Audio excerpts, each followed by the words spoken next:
Hello, my name is Evan, and welcome to Economics 101, your number one source for everything economics. Today I want to talk about the government basically getting rid of the Department of Education. I've said in my previous videos, I am a grade level teacher, and I want to kind of chime in and kind of give a perspective coming from an educator. So to dive into the video, we're going to briefly talk about the Department of Education and kind of what's going on and how Trump's plans, or what Trump's plans are for the Department of Education. So supposedly Trump is gearing up for an executive order to eliminate the Department of Education, which could take effect later on this month. And basically, let me clarify, because Trump is not saying get rid of the Department of Education. He's saying basically, he's proposing that the states and local districts be responsible for education. I'm not going to go too much in my opinion, but my opinion, I agree on it.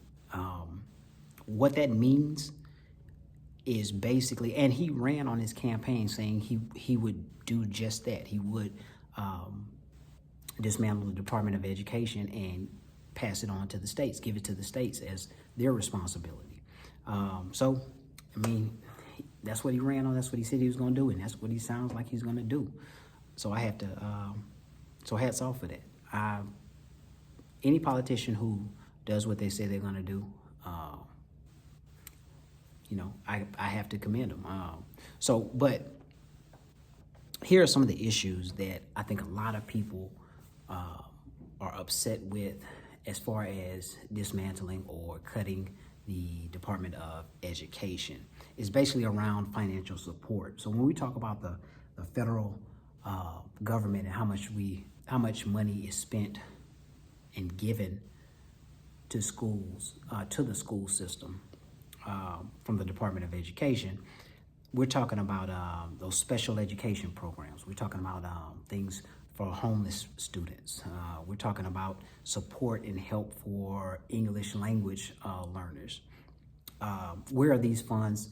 If we're going to cut these funds, where then is this money going to eventually go? And I think if we cut the Department of Education, you will see a lot of programs. You will see a lot of programs go away. Some of them cut tremendously. But I think what happens, this will require our community, it'll require our parents, and it will require everyone on the state and local level to become more involved and make our schools better. We are depending on the federal government so much.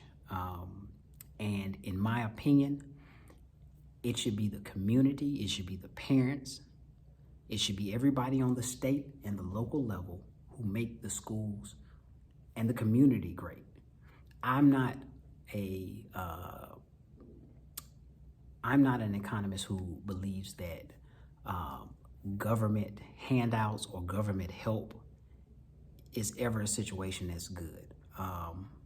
Rarely is it a situation that's good.